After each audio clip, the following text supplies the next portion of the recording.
Olá, queridos irmãos e irmãs, bem-vindos, paz do Senhor. Semana nova chegou e nós, juntamente com você, estamos aqui para estudarmos a Palavra de Deus nesta série que estamos trazendo aqui sobre a Igreja dos Gentios, da chamada missionária A Consolidação do Evangelho entre os Povos. Hoje estaremos estudando o tema A Graça que Alcança Todas as Nações, nesta série de estudos mostrando aqui o avanço da pregação do Evangelho entre todas as nações até ao ponto de nos alcançar até aqui. E o texto base da lição de hoje, texto áureo, está na carta de Paulo aos Efésios, capítulo 2, versículo 8, que diz: porque pela graça sois salvos por meio da fé, e isso não vem de vós, é dom de Deus. O texto base da reflexão de hoje está no livro dos Atos dos Apóstolos, no capítulo 15. Algumas porções deste texto, deste capítulo, nós estaremos trazendo aqui, tendo em vista de que o foco está aqui nós termos um olhar sobre algumas situações que surgiram no meio da igreja, algumas perguntas, o que de fato é necessário para ser salvo, e veremos aqui que algumas circunstâncias de problemas surgiram na igreja e não foram por razões externas, mas razões internas, que foi na dificuldade de compreender de forma profunda, de forma bíblica, acerca da salvação. O que é necessário para ser salvo. Para comentar o tema conosco, novamente, conosco aqui, presbítero e professor Jair Cardoso. Irmão Jair, bem-vindo, paz do Senhor, um tema maravilhoso que vamos estudar hoje. Paz do Senhor, irmão Alex, nossos irmãos, sejam todos bem-vindos a mais um estudo da Palavra do Senhor, em que nós vamos contemplar, no capítulo 15 do livro de Atos, o concílio ali estabelecido dos apóstolos na cidade de Jerusalém, para resolver questões pertinentes, advindas exatamente do crescimento da igreja. A igreja ela vai se expandindo no livro de Atos, ela vai alcançando a Antioquia da Síria, e ela vai já chegando na Galácia, e temos problemas. A expansão ela traz problemas, e como esses problemas vão ser resolvidos. Então, nós vemos um entendimento de que a igreja ela é um organismo, mas ela é uma organização. E como organização, ela vai ser contemplada, administrada por homens, e esses homens dirigidos pelo Espírito Santo. E nós vamos ver no capítulo 15, que foi exatamente o Espírito Santo, em concordância com os apóstolos, que estabeleceu a solução para este problema. Você permaneça conosco, seja muito bem-vindo. Queridos irmãos, obrigado por você estar conosco. Deus abençoe a sua vida, a sua casa e sua família. E queremos dizer que se você ainda não se inscreveu no canal, se inscreva. Se você não curtiu, curta. Se você não compartilhou, compartilhe. E Deus assim vai abençoando esses momentos de propagação da palavra de Deus, que é o objetivo pelo qual estamos aqui. Muito bem, meus irmãos. Irmão Jair, tema de hoje então, a graça que alcança todas as nações. E como o irmão Jair já comentou, problemas surgiram na expansão da igreja. Isso se torna natural, normal, mas o que nós vamos ver aqui no programa de hoje é essa capacidade da igreja de discernir a vontade de Deus para a igreja do Senhor. Afinal de contas, nós vamos ver que eles chegam a uma conclusão para resolver o impasse, pois afinal de contas havia ali a dúvida se a salvação era para os gentios num formato diferente, se eles queriam, se haveria necessidade ou não da observância das leis do Senhor. Mas o fato é que o evangelista Lucas, ele vai organizar no seu escrito, no capítulo 15 de Atos dos Apóstolos, o relato sobre o concílio de Jerusalém, que houve ali informações que corroboraram para levar a igreja para ter o discernimento daquilo, da forma como o Senhor queria tratar da salvação que estava alcançando os gentios, conforme nós já vimos no programa passado, a expansão da igreja na evangelização dos gentios. E aí nós vamos ver que aquilo que é apresentado nessa reunião vai mostrar Deus agindo na história da igreja, né? Vamos ver que não é possível nós anularmos os fatos que estavam acontecendo, não era possível serem anulados, de que era Deus trabalhando conforme as informações que vão chegar ali.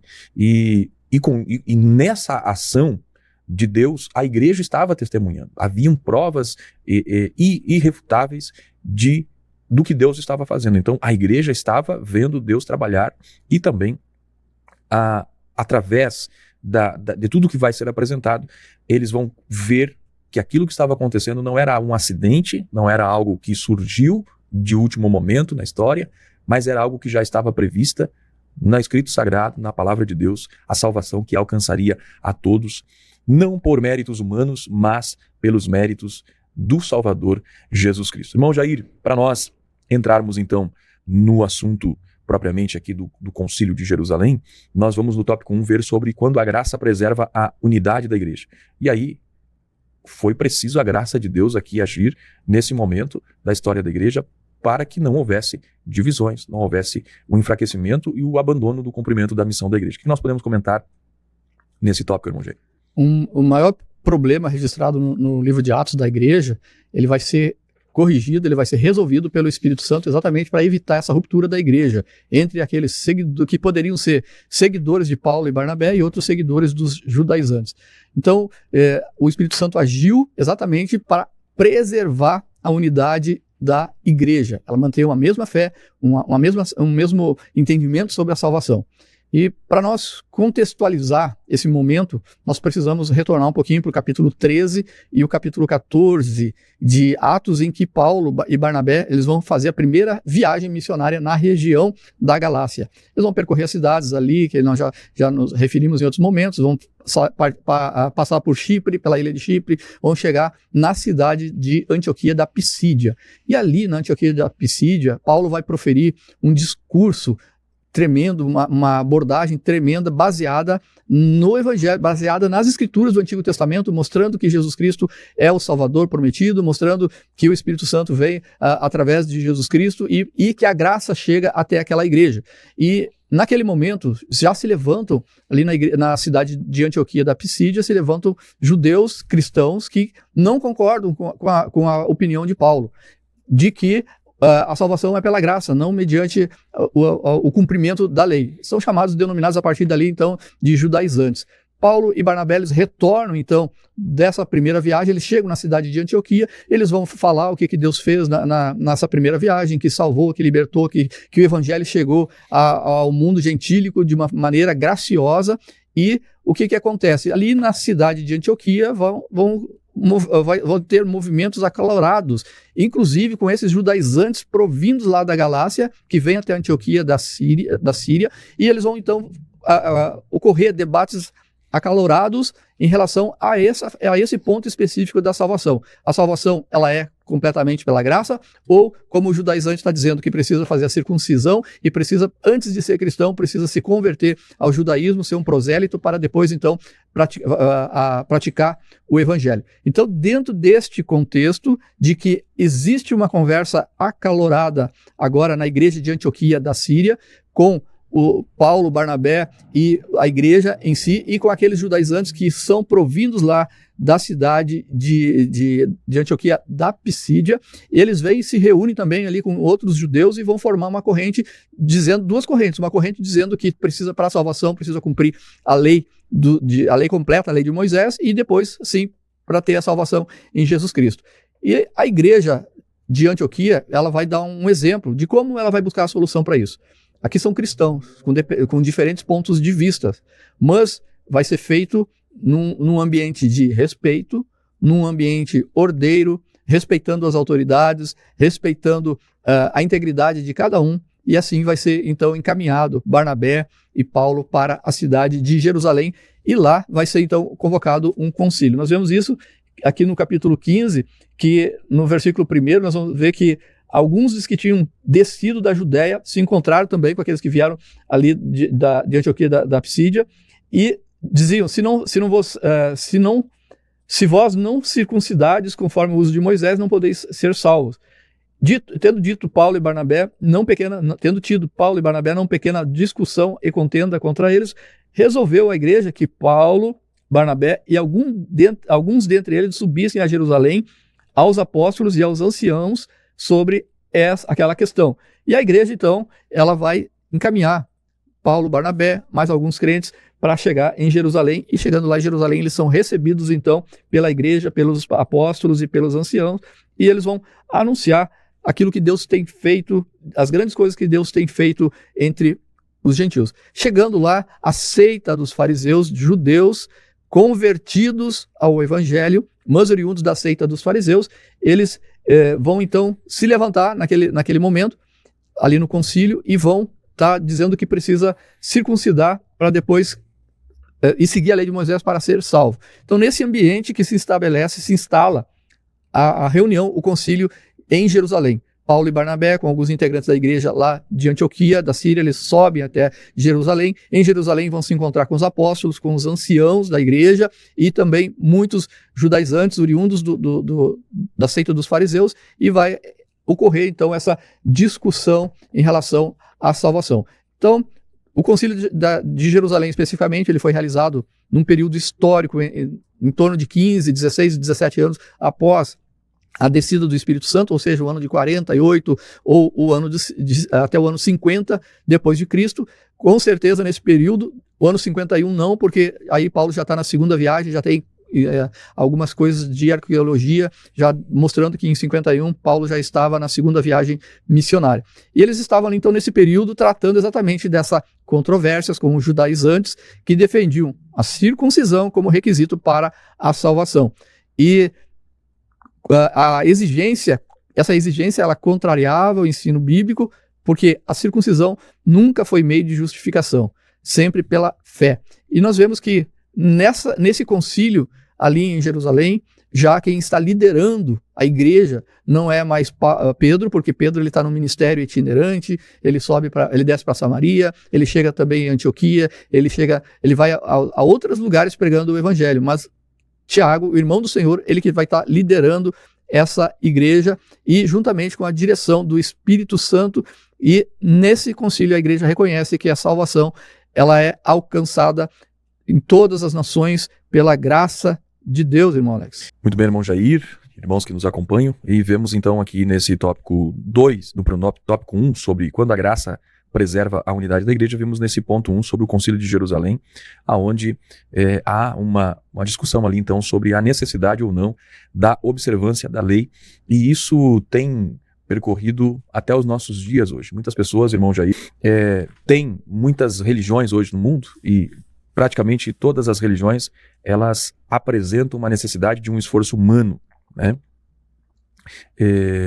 E normalmente as religiões elas dizem faça isso, mas o Evangelho de Jesus Cristo ele mostra o que Jesus já fez, e aí o que nós precisamos fazer é crer em Jesus Cristo. E aí nós temos o perigo dos judaizantes, que eles não aceitavam apenas o que Cristo havia feito. Eles não eram pagãos, eles não eram homens embutidos no paganismo, pelo contrário, eles tinham conhecimento da lei de Moisés, eram da religião judaica, convertidas ao evangelho, mas eles diziam que não era somente Cristo, era Cristo mais a lei, era Cristo mais a circuncisão, era Cristo mais a tradição dos judeus. E aí é que surge esse problema, porque, na verdade, todos esses elementos dos quais eles defendiam, especialmente a circuncisão, não era algo que alguma vez havia produzido em alguém a salvação ou havia produzido em alguém a justificação diante de Deus, porque ela era apenas um símbolo de algo futuro que o Senhor faria, né? Que nós sabemos que o apóstolo Paulo vai precisar escrever um tratado, especialmente sobre isso, que é a carta aos Gálatas, para repreender a igreja da região da Galácia pelo abandono de Cristo Jesus unicamente como Salvador, aderindo observâncias da lei introduzidas e incentivadas pelos judaizantes que lá haviam. O fato é que ele vai falar e defender que a circuncisão agora é a circuncisão do coração, aonde nós somos transformados, circuncidados no nosso interior. O que nós vemos é que os sinais, esses sinais, essas coisas que tinham na lei, elas não tinham o poder de realizar algo em si, mas apontavam para algo superior. Então, aquilo que os judaizantes diziam que a circuncisão representava, na verdade, não era algo em si. Assim como nós hoje, nós sabemos o que o batismo simboliza, que simboliza o quê? A nossa identificação com Cristo, a nossa união com Cristo. Mas o batismo, ele não produz essa união em si. Assim como a ceia a gente faz o quê? A gente vê Cristo nela, vê o perdão dos nossos pecados, a obra salvadora de Jesus, vemos a promessa da sua vinda para nos buscar, só que ela não substitui a fé que nós precisamos ter no nosso Senhor Jesus. E aí tínhamos o problema disso, que os judaizantes queriam inserir outras coisas que não tinham efeitos agora no período da graça. Tiveram a sua representação, apontavam para algo futuro, porém agora na graça não era mais necessário. E aí os apóstolos com graça tiveram de apresentar, trazer esse concílio e ali resolver esse problema. Agora, irmão Jair, ali foram apresentadas várias circunstâncias que demonstravam que, de fato, a graça do Senhor estava alcançando todas as nações. Que nós podemos comentar sobre os relatórios que foram apresentados ali. Irmão Lex, a gente percebe pelas Escrituras, pelo livro de Atos, que a igreja do Senhor, ela nasce dentro do judaísmo, mas ela não é uma continuidade do judaísmo. O evangelho não é uma continuidade do judaísmo. O evangelho, ele nasce ali porque nós vamos analisar. Jesus Cristo é judeu, cumpridor de toda a lei de Moisés, senão não poderia ser o sumo sacerdote eterno segundo a ordem de Melquisedeque. Ele não poderia ser o sacrifício perfeito, ele tinha que se identificar com a humanidade. Então nós temos todas as características ali de Jesus Cristo, ele é judeu. Todos os apóstolos são judeus. A igreja, no dia de Pentecostes, ali, 120 judeus, todos judeus ali. No nascimento da igreja, ela é dentro do judaísmo, dentre os judeus. O apóstolo João e o apóstolo Pedro, quando eles iam orar, eles não tinham uma igreja. Eles iam aonde? No templo de Jerusalém para orar. Então é natural que no nascedouro da igreja vai ocorrer esse problema doutrinário, porque começa a existir uma separação do que é o judaísmo e do que vem a ser o evangelho. Nós vamos encontrar no cenário do livro de Atos e também no Novo Testamento, nós vamos encontrar tanto Pedro quanto Tiago, eles muito ligados ao judaísmo. Nós vamos ver Pedro, inclusive, sendo ali chamado a atenção por Paulo lá no momento em que Pedro está percorrendo a cidade de Antioquia da Síria, e que antecede a esse capítulo 15 do livro de Atos, antecede ao concílio de Jerusalém. Pedro, ele vai ali, enquanto tá com Paulo, eles estão comendo, estão participando da mesa juntamente com os gentios. Mas quando chega Tiago, que é o líder da igreja, ele chega, vai também fazer uma verificação, uma viagem missionária para verificar o trabalho lá em Antioquia da Síria. Quando Tiago chega com os irmãos, o que acontece? Pedro, que comia com os gentios, ele se afasta. A mesma coisa, Barnabé também se afasta. E Paulo, em Gálatas, ele diz que ele repreendeu tanto Pedro quanto Barnabé na hora em relação a isso. Então, existia esse momento em que a igreja ela vai sair do judaísmo e ela vai se desprendendo cada vez mais, e agora chega num momento crucial em que vai ser tratado esse assunto específico de que o cristão gentílico ele não precisa cumprir os ritos judaicos para ser salvo. Paulo e Barnabé, eles estão nessa linha de pensamento, que Deus salvou pela graça, e os judaizantes eles vão estar colocando que é necessário se converter ao judaísmo antes para poder ser salvo e cumprir também os mandamentos do evangelho. E nós vemos então um problema grandioso sendo estabelecido e como é que o Espírito Santo ele dirige a igreja. É um exemplo para nós, para uma solução de um problema dentro da igreja ou de qualquer outro problema. A primeira coisa é identificar qual é o problema. Identificar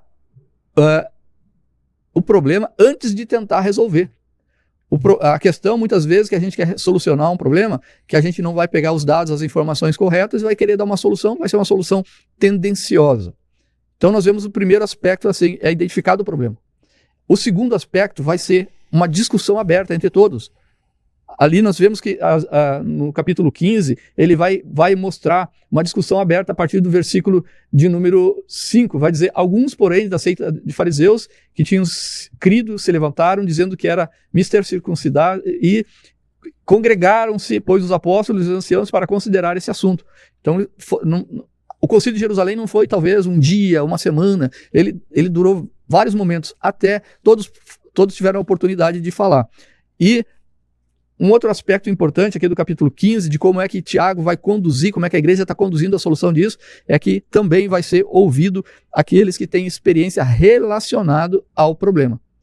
Dentro desse contexto, nós vamos ver que o primeiro que vai falar é Pedro. Exatamente Pedro, aquele que Deus chamou, Jesus chamou ele, para ele ir lá na casa de Cornélio, o primeiro gentil, a primeira família gentílica se convertendo. Pedro vai lá e prega o evangelho e vai trazer ali, enquanto ele está pregando, o Espírito Santo desce e aquela família de Cornélio é batizado no Espírito Santo, assim como ocorreu em Atos 2. E nessa reunião, Pedro traz essa consideração de que, nessa fala de Pedro, ele vai dizer o que ocorreu com os apóstolos em Atos 2, 15, 16 ou 17 anos atrás, ocorreu também na casa de Cornélio. E Pedro vai afirmar categoricamente, agora, concordando com Paulo e com Barnabé, de que, no versículo 11, mas cremos que seremos salvos pela graça do Senhor Jesus Cristo. Então, Pedro está dizendo assim, nós judeus seremos salvos pela graça em Cristo Jesus, e o gentio também. Ele vai dizer também como eles também.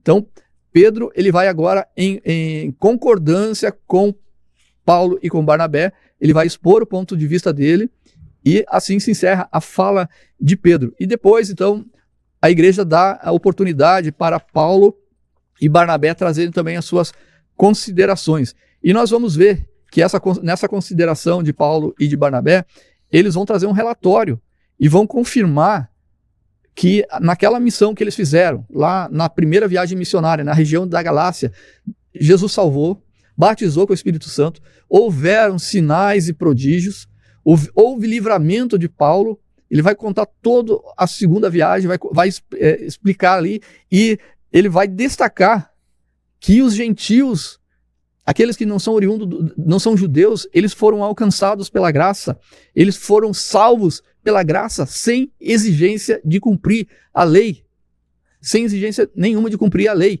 Então, entra em concordância com o que Pedro já havia explanado. Então, nós vemos esse desenrolar, irmão Alex. Pedro falou, agora Paulo e Barnabé falam, e por último, a gente vai ver Tiago dando, ele que é o líder da igreja, ele vai dar a palavra final e vai destacar, vai dar a solução para isso, vai dar o veredito, e todos vão assinar uma carta, e vai ser enviada uma carta para todas as igrejas estabelecidas. É interessante, irmão Jair, mencionar, destacar o discurso do apóstolo Pedro, que encabeça as manifestações ali para tratar do assunto, né? E aquilo que ele apresenta ali não é uma teoria, mas ele traz uma experiência que ele viveu. E olha, poderia se colocar alguma dúvida sobre Barnabé, poderia colocar alguma dúvida sobre Paulo, mas sobre Pedro, ele andou com Jesus, né? Então, ele num primeiro momento esteve nesse lado, né? Inclusive o irmão mencionou a respeito da dificuldade que ele teve de lidar com isso, mas o fato é que aqui nesse concílio ele vai apresentar ali, lembrando a experiência que ele teve com o Cornélio, e aí ele mostra que o que aconteceu não aconteceu por um movimento dele em direção a Cornélio, nem Cornélio na sua direção, mas o movimento de Deus, porque foi Deus quem mandou Pedro até Cornélio. Isso é importante. E aí quem era Cornélio? Cornélio era um gentio. Ele também vai mostrar que o Espírito Santo foi derramado sobre Cornélio e sobre todos da sua casa. E mostra no seu discurso que o Senhor Deus foi quem aceitou eles que eram gentios no seu reino, na sua igreja. Então, o apóstolo Pedro não apenas ele vai destacar isso, mas ele também vai mostrar que aquilo que ele testemunhou como sendo obra de Deus. E isso é uma coisa importante porque a igreja, ela não era a criadora da missão, não era a criadora de uma ideia. Será que os gentios precisam e devem fazer isso ou aquilo? Mas Pedro estava mostrando ali que a missão era de Deus e a igreja apenas deveria reconhecer o que Deus estava fazendo. E aí, nisso que o apóstolo Pedro fala, ele mostra que não houve distinção. O irmão mencionou acerca do Espírito Santo que desceu sobre os apóstolos lá no Pentecoste, sobre a igreja lá em Pentecoste. Acontece também ali, lá, lógico que não no mesmo formato, não naquele mesmo, mas o Espírito Santo que desceu sobre a casa de Cornélio foi o mesmo. E o apóstolo Paulo, ele fala então, ou melhor, Pedro fala no capítulo 15, versículo 9, que não fez distinção alguma entre nós e eles. E isso é algo muito importante, porque isso mostra o que é a mensagem do Evangelho. Nós já vimos no programa passado que o Evangelho não faz distinção em classes sociais, onde nós vemos o Evangelho alcançando o procônsul Sérgio Paulo, que era o governador da província ali da ilha de Chipre. E aqui o apóstolo Pedro vai destacar que não havia distinção, tendo em vista de que ele não era um judeu, ele não observava os rituais dos judeus. O fato é que sempre, quando Israel convivia com os povos que eram gentios, eles sempre viviam de forma separada, fazendo distinção. Eles comem isso, nós não comemos, né? Eles não são puros, nós somos puros. Eles são incircuncisos, nós somos circuncidados. E assim por diante. Só que o que é lindo e o que é lindo observar que tanto a fala de Pedro, o relatório de Barnabé e Paulo mostram que a separação foi removida por Jesus Cristo. Por quê? Porque Deus deixou de ser santo? Não. Na verdade, porque Cristo cumpriu perfeitamente aquilo que o ser humano não podia cumprir, mas que a lei apontava a necessidade da satisfação da santidade de Deus. Aí a gente vê que tanto o relatório de Pedro, o relatório de Paulo e Barnabé, a conclusão da igreja é que havia sido derrubada a barreira entre judeus e gentios, e o que havia derrubado tudo isso, a igreja precisava reconhecer, era a cruz de Jesus. Mas, irmão Jair, depois dos discursos de Pedro, dos discursos de Barnabé e Saulo, que trouxeram testemunhos da obra de Deus, tivemos o discurso de Tiago. O que nós podemos comentar sobre esse discurso? Tiago, que é o irmão do Senhor Jesus Cristo, que é o líder da igreja, respeitado, né? Ele vai pegar o discurso de Pedro e vai dizer que, conforme o que Pedro falou, ele encontra concordância nas Escrituras. E Tiago vai citar Amós, no capítulo 9, versículo 11 e 12, vai dizer que, como está escrito, ele diz assim: como está escrito, depois disso voltarei e reedificarei o tabernáculo de Davi, que está caído, levantá-lo-ei das suas ruínas e tornarei a edificá-lo. Versículo 17, para que o resto dos homens busque ao Senhor e também todos os gentios sobre os quais o meu nome é invocado, diz o Senhor, que faz todas essas coisas. Então, na solução do problema, Tiago ele demonstra pelas Escrituras ali a solução, mostrando que estava de acordo com as Escrituras. E Tiago vai propor, então, que não seja colocado não deve ser colocado sobre o gentil nada além daquilo que o Evangelho exige. E ele vai colocar assim: mas escrever-lhes que se abstenham da idolatria, da imoralidade sexual, da carne sufocada e do sangue. E Tiago diz: nós vamos escrever uma carta, vamos encaminhar essa carta junto com Paulo e com Barnabé, nós vamos enviar mais 2 homens, vai ser Silas e vai ser Judas, os líderes respeitados da igreja de Jerusalém, para avalizar essa carta. E essa carta todos os apóstolos vão assinar e vão dizer exatamente isso que Tiago colocou aqui como a solução para esse problema. Interessante, irmão Jair, o que Tiago, que era um grande líder da igreja, como o irmão mencionou, não era um dos 12 apóstolos, mas ele torna-se então uma pessoa de grande referência na igreja primitiva, né? E a liderança dele mostra aqui uma liderança que deve ser utilizada pelos líderes da atualidade, que é a capacidade de ouvir antes de decidir algo de forma arbitrária, de forma sem análise dos fatos. E aí nós vemos aqui que ele ouve Pedro, ouve Paulo e Barnabé, e só então ele vai trazer uma conclusão.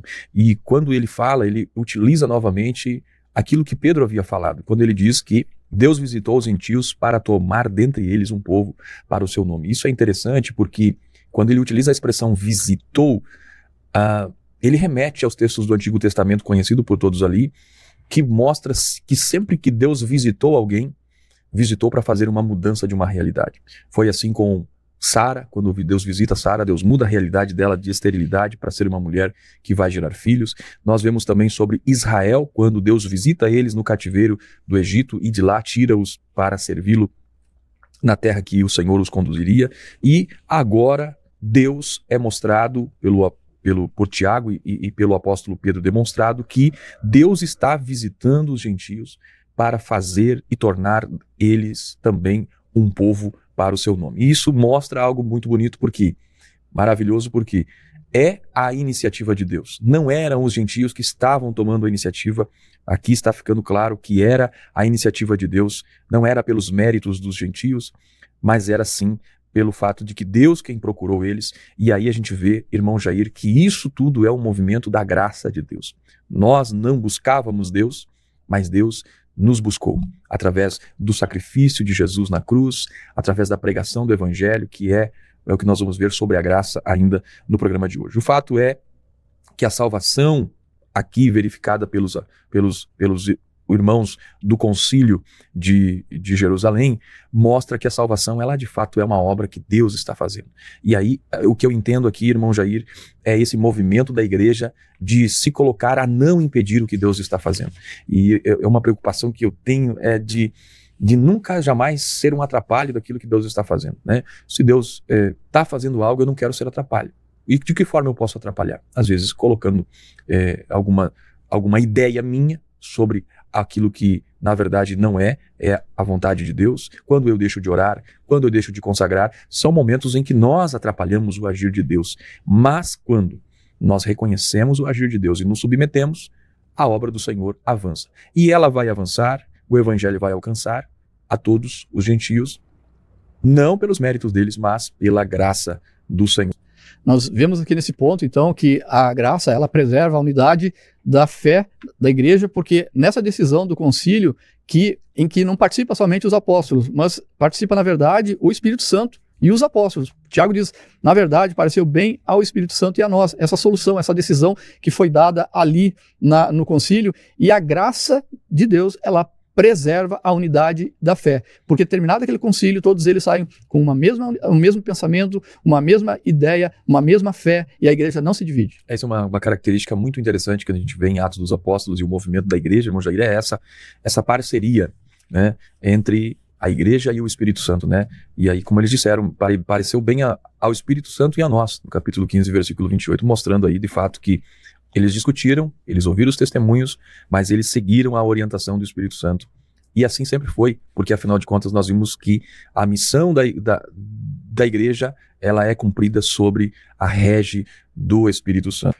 Então nós vimos no tópico 1, então, o episódio do Concílio de Jerusalém, mostrando que a unidade da igreja não está na ausência de reflexões, de pensamentos, com o objetivo de alcançar e de se firmar naquilo que a palavra do Senhor nos orienta. Aliás, isso aqui que aconteceu em Jerusalém foi algo, de fato, movido pelo Espírito Santo para mostrar o compromisso que a igreja precisa ter, acima de tudo, com o Evangelho de Jesus Cristo. E a unidade da igreja não foi afetada nisso, isso demonstrou, de fato, que o Espírito Santo estava agindo na igreja. Mas, irmão Jair, no tópico 2, nós vamos ver sobre um presente de salvação para todos, onde nós vamos aqui meditar no movimento da graça de Deus em favor de todos.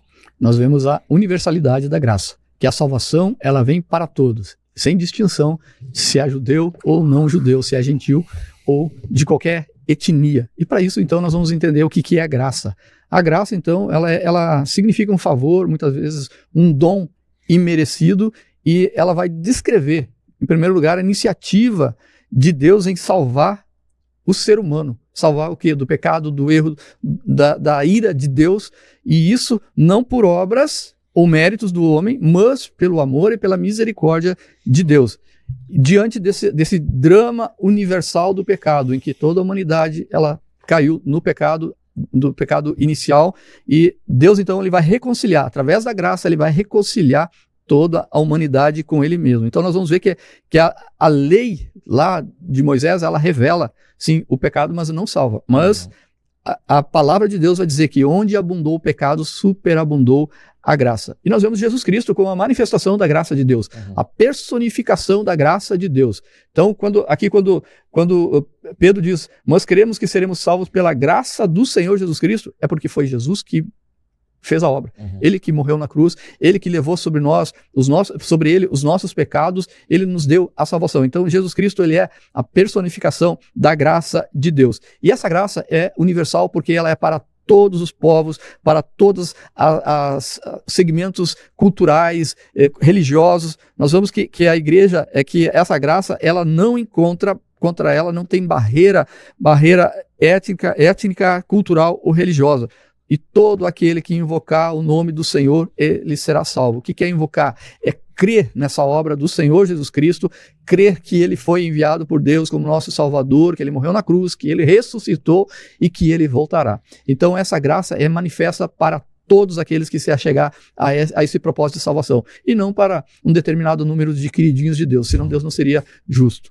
Aliás, uma das coisas em que a graça ela é algo indispensável na história do ser humano é por causa do pecado, né, irmão Jair? Com a questão de queridinhos, o fato é que o texto de de Romanos 3:23 diz que todos pecaram. Então, esse versículo ele tira qualquer pretensão humana com relação a ser superior, a não precisar da graça de Deus. O problema do homem não é só porque ele peca, mas também porque ele vive separado de Deus. E essa é uma realidade muito, muito clara nas Escrituras Sagradas, que o pecado ele não é apenas alguém que deixa de cumprir algumas atitudes, algumas normas, mas o pecado ele traz e é a própria ruptura do relacionamento entre a criatura e o Criador. E é por isso que nenhuma boa obra consegue restaurar essa comunhão entre o homem e Deus. E aí a gente percebe que a lei revelou esse problema, mas como o irmão Jair mencionou aqui, ela não pôde resolver o problema, né? Paulo, ele mostra a lei como um espelho. O espelho ele mostra a sujeira, mostra o defeito, mostra o que está errado, mas ela não pode corrigir aquilo. Mas Cristo Jesus é que pode fazer. E isso estava na pregação dos apóstolos e da igreja primitiva no avanço da pregação do evangelho. Porque eles entenderam e viram a revelação de que a graça de Jesus oferece cura. Já a lei, ela mostrava a enfermidade. A graça oferece a cura, oferece a restauração, porque aonde abundou o pecado, disse o apóstolo Paulo, superabundou a graça de Deus. Ou seja, o apóstolo Paulo não está dizendo que o pecado não, né, o pecado não é nada diante da... Não, o apóstolo Paulo está dizendo que quanto maior o pecado do homem, maior a graça de Jesus vai se manifestar suficiente para restaurar esse homem. Não existe ninguém que não possa ser restaurado pelo Senhor. Então não importa se alguém cometeu, uma boa pessoa, um bom cidadão, honesto, não importa, a graça alcança esse. Mas também alguém pode ser uma pessoa das mais corruptas e ao olhar dos seres humanos, o mais indigno de ser um salvo. Mas a graça também alcança esse, e isso tudo é por causa da misericórdia e do presente de Deus para todos os homens. E o presente de Deus se deu através de Jesus Cristo, que é a manifestação maior da graça de Deus. Irmão Jair, a graça não é um conceito, mas ela se manifesta em aspectos físicos e palpáveis. Teve um rosto, e o rosto foi o de Jesus Cristo. E é essa mensagem que nós devemos trazer e pregar, anunciar no avanço, pois afinal de contas, o Filho de Deus, ele encarnou-se e tornou-se aquilo que nós não poderíamos tornar, de enfrentar uma morte de cruz, mas aquilo que ele fez proporcionou nós vivermos algo que nós jamais poderíamos viver, que é a restauração da comunhão com Deus. Não poderíamos ser restaurados pelos nossos méritos, mas Jesus fez porque ele, afinal de contas, é a maior manifestação da graça de Deus, do presente de Deus. E como eu já disse, não tem nível de pecado que não possa ser alcançado. Como o irmão Jair mencionou, também ela é universal de alcance, alcança a todos os povos de todas as línguas e raças das quais existe na face da terra. Todas são alvos desse presente de Deus, que é a salvação para todos através de Jesus. Queremos lembrar você que está nos acompanhando, se ainda não curtiu, não se inscreveu no canal, faça isso. Vamos juntos compartilhar a palavra de Deus. Irmão Jair, no tópico 3º da lição que estamos estudando hoje, sobre o aspecto da graça, onde traz o tema a graça que alcança todas as nações, vimos já no tópico 1 o envolvimento da igreja na solução de um problema que surgiu com relação como pode ser salvo, o que deve fazer para ser salvo, e ali foi concluída o aspecto de que sim, Jesus é suficiente e somente ele para a salvação dos homens, através do relatório que apresentou-se ali no Concílio de Jerusalém, mostrando que o Senhor estava tomando a iniciativa de alcançar homens ímpios, homens maus, homens que não observavam as leis de Moisés, mas que também eram alvo dessa graça de Deus. E falamos no tópico 2 sobre a graça de Deus como um presente, né, que é onde manifesta a salvação aos homens através da graça, e vimos que ela é um favor de Deus, é um mover de Deus, ela é grande demais para ser limitada de acordo com a circunstância de vida de alguém, e vimos também que essa manifestação da graça, ela se deu por intermédio de Jesus, e que através da obra de Jesus, todos os povos podem e devem e serão alcançados, como nós veremos no último dia. Nós vemos lá em Apocalipse que o Senhor vai reunir povos de todas as nações, raças e tribos. Então haverá um povo de todos esses lugares, de toda a terra, para adorar a Deus, mostrando a universalidade do alcance da salvação de Jesus. Mas, no tópico terceiro, nós vamos meditar sobre crescer na graça. Como é que nós podemos nos relacionar com essa graça que foi manifesta e nos alcançou, irmão Jair? É importante a gente salientar e a gente perceber no capítulo 15 os atores daquele capítulo, Tiago, Pedro e Paulo. Eles, os apóstolos, eles vão ser os escritores das epístolas de todo o Novo Testamento. Se a gente pegar os escritos de Paulo, Paulo escreve 13 epístolas sem considerar a epístola de Hebreus. Isso dá 1/3 do Novo Testamento escrito por Paulo. Nós vamos ver Tiago escrevendo a sua epístola e nós vamos ver Pedro também escrevendo 2 epístolas também, 2 cartas. E Tiago, aquele líder lá no Concílio de Jerusalém, ele vai permanecer, todos eles vão permanecer dentro daquelas bases doutrinárias ali estabelecidas naquele concílio.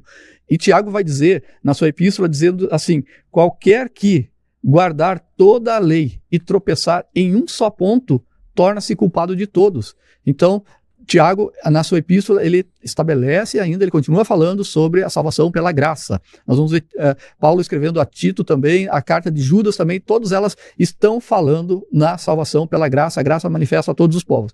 E Pedro, em especial, ele vai falar para crescer, ele conclui os seus escritos na segunda carta, ele vai falar que nós devemos continuar crescendo na graça e no conhecimento do Senhor Jesus Cristo. E Pedro, na sua segunda epístola, ele autentica os escritos de Paulo. Ele coloca as epístolas de Paulo em equivalência às escrituras. Ele chama as epístolas de Paulo de escrituras do mesmo nível do Antigo Testamento. Ele vai dizer assim, igualmente as outras escrituras, que ele estabelece essa igualdade em importância. Os escritos de Paulo com os escritos do Antigo Testamento.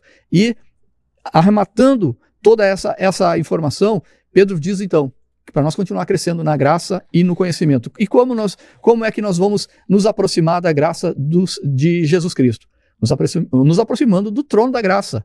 Jesus, ele veio à terra, ele ressuscitou e ele está assentado à destra do Pai nas alturas. E ele está hoje num trono da graça. Qual é o trono da graça? O trono da longanimidade, da bondade de Deus. No trono da graça, nós recebemos as bênçãos de que nós não merecemos. Ninguém merece a bênção da salvação, mas mesmo assim nós somos salvos. Então, a graça, ela vem para nós como bênçãos que nós não merecemos. E a misericórdia de Deus, nós não recebemos o castigo que nós merecíamos. Então, na misericórdia, nós não recebemos o castigo que nós merecíamos receber. E como é que nós vamos crescer na graça?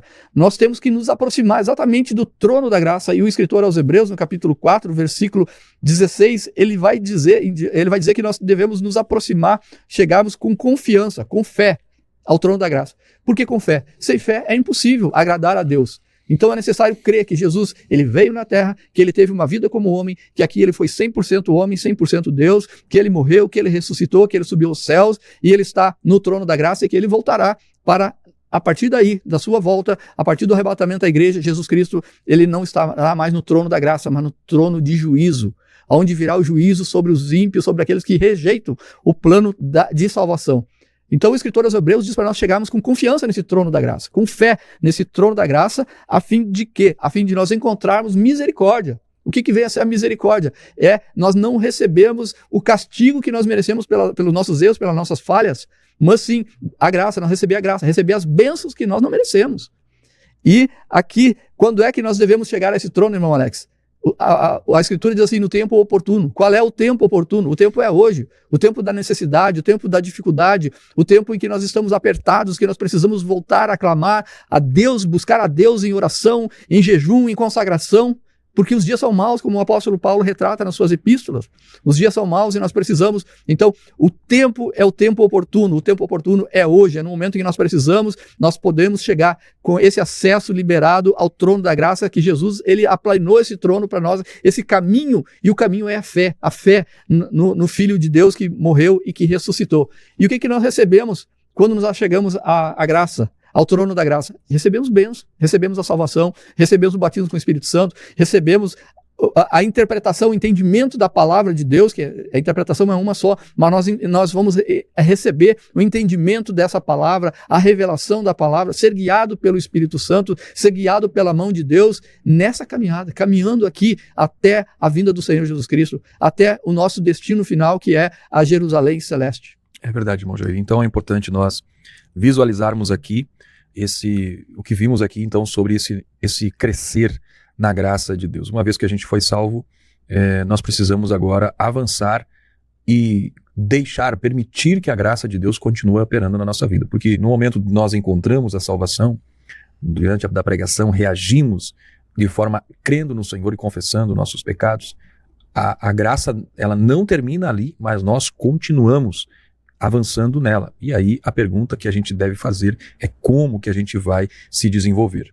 O apóstolo Pedro, ele que viu a graça de Deus se manifestar não somente entre judeus, mas também gentios, ele lá na sua segunda carta, capítulo 3, versículo 18, ele diz: antes crescei na graça e no conhecimento do Senhor. E aí é importante que e isso não é um momento isolado. Existe o momento da salvação, em que ali acontece a nossa santificação, nossa justificação, nossa regeneração, tudo acontece num ato instantâneo da salvação, que é um milagre da salvação, mas aí existe a continuidade, o crescimento nessa graça. E aí, como o irmão mencionou, sobre a necessidade de se aproximar com confiança ao trono da graça, visto que é um privilégio hoje, né? Nós vemos como era os impedimentos para o povo na antiga aliança chegarem à presença de Deus. Às vezes eles eram representados por Deus. O caminho que Jesus abriu foi um caminho em que nós hoje podemos ter acesso ao trono da graça. E ali nós encontramos, como o irmão Jair mencionou, graça e misericórdia, a misericórdia tratando do nosso passado, a graça do nosso presente e futuro também.